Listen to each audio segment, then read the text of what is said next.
Co-presented by Vimal. बोलो जुबान केसरी. वर्षभरात पंतप्रधान मोदी यांचं सत्तेतून बाहेर जाणं निश्चित. राहुल गांधींची भविष्यवाणी. तर राहुल गांधींचं वक्तव्य म्हणजे मुंगेरी लाल के हसीन सपने. फडणवीसांचा टोला. जळगावमध्ये विधान परिषद निवडणुकीच्या पार्श्वभूमीवर घडामोडींना वेग. जळगावची जागा भाजपनं लढवावी. भाजप नेत्यांची मागणी. तर महायुती म्हणून निवडणूक लढवणार. महाजनांची प्रतिक्रिया. जळगाव विधान परिषदेच्या जागेवर शिंदेंच्या शिवसेनेचा दावा. परिषदेमध्ये शिवसेनेची 7 जागांची मागणी. मुलगा प्रतापराव पाटीलसाठी जागा मागितली आहे. मंत्री गुलाबराव पाटील यांची माहिती. उपमुख्यमंत्री एकनाथ शिंदे राजधानी दिल्लीत. विधान परिषद निवडणुकीचा तिढा सोडवण्यासाठी आता दिल्लीमध्ये गेल्याची शक्यता. वरिष्ठ नेत्यांची भेट घेणार. सूत्रांची माहिती.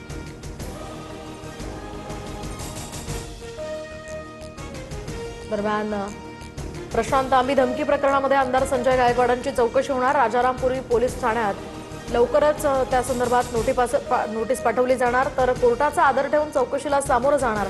गायकवाडांची प्रतिक्रिया. आमदार संजय गायकवाडांनी ऑडिओ क्लिप स्वतःची असल्याचं मान्य केलंय. त्यामुळे चौकशी न करता त्यांना अटक करा. प्रकाशक प्रशांत आंबेंची मागणी.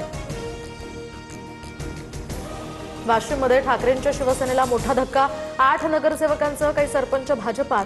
तर भाजपचे प्रदेशाध्यक्ष रवींद्र चव्हाणांच्या उपस्थितीत त्यांचा पक्षप्रवेश. आदित्य ठाकरेंकडून शिवतीर्थवर अमित ठाकरेंची भेट. अमित ठाकरेंच्या वाढदिवसानिमित्त दोन्ही भावांची भेट. पालिका निवडणुकीनंतर आदित्य ठाकरे पहिल्यांदाच भेटीला. भागामध्ये पेट्रोल पंपांवर नागरिकांची गर्दी. जळगाव, बुलढाणा, अकोला, अहिल्यानगर, नांदेड, वाशिमसह अनेक जिल्ह्यांमध्ये रांगा. नंदुरबारच्या शहादामध्ये सुद्धा डिझेल भरण्यासाठी आलेल्या शेतकऱ्याला मारहाण झाल्याची घटना. नीट पेपरफुटी प्रकरणात पुण्यामध्ये सीबीआयचा छापा. नीट प्रश्नपत्रिकेचे संच आढळले. मनीषा हवालदारच्या पतीच्या मोबाईलमध्ये संशयास्पद चॅट्स आणि गॉड नावाचा एक नंबर. या संदर्भात अधिकचा तपास सुरू. लासलगाव बाजार समितीतील कांदा लिलाव पूर्ववत होणार. लिलाव प्रक्रियेमध्ये सहभागी न होण्याचा व्यापारी असोसिएशनचा निर्णय मागे. कांदा उत्पादक शेतकऱ्यांना मोठा दिलासा. रत्नागिरी जिल्ह्यामध्ये सकाळपासूनच जोरदार पावसाच्या सरी. दक्षिण रत्नागिरीमध्ये मान्सूनपूर्व पावसाची हजेरी. तर राजापूर, लांजा, संगमेश्वर या भागामध्ये मान्सूनपूर्व पाऊस. मुंबई उपनगरीय काही भागामध्ये मान्सूनपूर्व पावसाची हजेरी. वांद्रे आणि मुलुंड परिसरात मान्सूनपूर्व पावसाच्या सरी. तर काही भागात ढगाळ वातावरण. उकाड्यापासून नागरिकांना दिलासा. सिंधुदुर्गमध्ये वेंगुर्ल्याच्या शिरोडा समुद्रात मच्छीमार बोट उलटली. तर 3 मच्छीमार यामध्ये बुडाल्याची माहिती. दोघांना वाचवण्यात यश. एक जण बेपत्ता. अचानक सोसाट्याच्या वारा आणि पावसामुळे ही बोट बुडाल्याची माहिती. विदर्भाला उष्णतेचा रेड अलर्ट कायम. अकोला, अमरावती आणि वर्ध्याला रेड अलर्ट. तर नागपूर, चंद्रपूरला ऑरेंज अलर्ट. तापमानात वाढ झाल्यामुळे काळजी घेण्याचंही आवाहन. यवतमाळ जिल्ह्यामध्ये उष्माघातानं 4 जणांचा मृत्यू झाल्याचा संशय.